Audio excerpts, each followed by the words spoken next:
Alrighty, what's up guys? Welcome back to another video on East Coast Manga. So, if you asked me a couple months ago, would I be reviewing this manga on my channel, I would probably tell you, no, I probably wouldn't. It doesn't sound that interesting, doesn't sound like something that would be for me. But after a couple recommendations, I know one of them was Jake the Pog. I don't remember specifically who else, but I'm sure other people probably recommended me this series, whether it be Instagram or Discord. I decided to check out Volume 1, and I actually really enjoyed it. It was really nice. It was a fantastic switch up of all of the super dark genre I have. And of course, by the title, this manga is Blue Flag. Now, I'll roll some B-roll of the cover and the spine and everything and show you guys, because it is fantastic cover art and it's just very, very chill and relaxed vibes. Now, from the things I'm told about this manga, I kind of already know where this story's going. So this manga, like I said, it's very different from the manga I have in my collection. Told you guys, I think I probably uploaded the other review before this one, so if you watch that one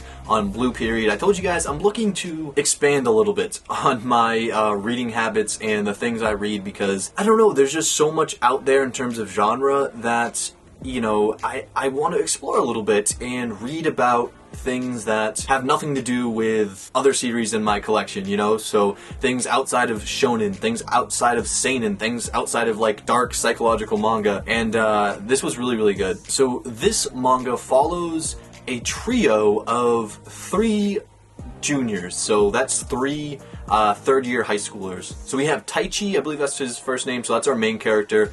We have his friend Toma, and then we have this girl Futaba, I believe that's how you pronounce her name. So I apologize if any of those are incorrect. I haven't watched any anime, if there is an anime for this. So this manga does have some, like, you know, obviously LGBTQ elements to it, but I feel like as long as you're, you know, some people are probably afraid to read this because they're like, you know, afraid of, you know, maybe a friend or something making fun of them, but I mean, as long as you're confident in your own sexuality, I don't think there's really any issues. This is a super, super enjoyable manga, and it's not focused, like, solely on that element. There's actually, what makes this unique, and I feel like, for me at least, enjoyable, because it's not just solely based off of, like, a one-on-one, like, main character and side character relationship. There's this, like, triangle of attraction, which is kind of hard to explain, but those 3 characters, there's this triangle of, like, who likes who is, like, trying to set up who, and it's really, really interesting. I don't want to spoil things because I might actually know a little more than I should from people, like, telling me about this story. But essentially, Taichi is this very, very normal, average high school student. Fubata is also a very normal, average high school student. She's on the shorter side, not really any defining features compared to your typical, you know, manga or anime female character. And she wants to try to get in a relationship with Taichi's friend, Toma. Now, Toma is this, you know, high school jock, you know, like soccer player and, you know, all that kind of stuff. And, you know, not like a, you know, delinquent type situation, but typically someone who's like at kind of the top of the food chain in terms of high school. So Taichi decides to go out of his way and try to help Fubata out, even though he has some type of weird aggression towards Fubata.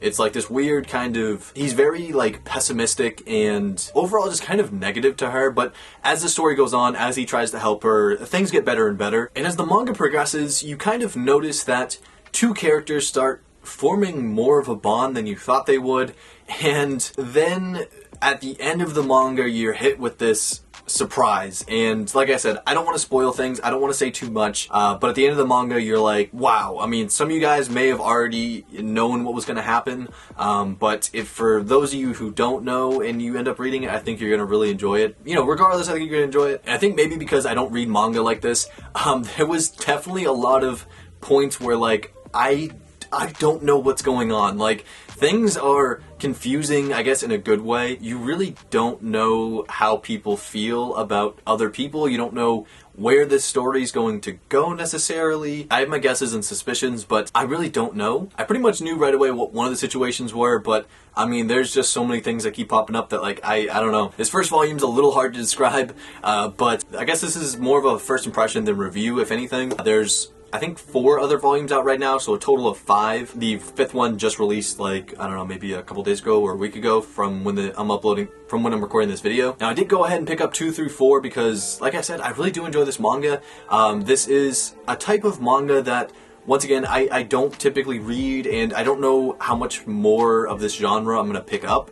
So I do just want to go ahead and, you know, catch up to this series, and then kind of go ahead and stick back to my, you know, seinen and, you know, dark psychological type of route, with probably one of the next series I'm reading is Blade of the Immortal. But I hope you guys enjoyed this video. I know some of you guys were probably looking forward to my, like, actual thoughts on this, because once again, you probably didn't think I was gonna read this, or at least read it anytime soon. But yeah, I do highly recommend this manga for anyone who either wants to branch out or was thinking about picking this up. It is really, really good, and things throughout this manga are very, very subtle, very wholesome, very safe for work. So yeah, if you want a wholesome slice of life, Blue Flag is really, really good. And that's pretty much all I can say for this first volume, so either check it out or don't. But with that, I will catch you guys later. Peace.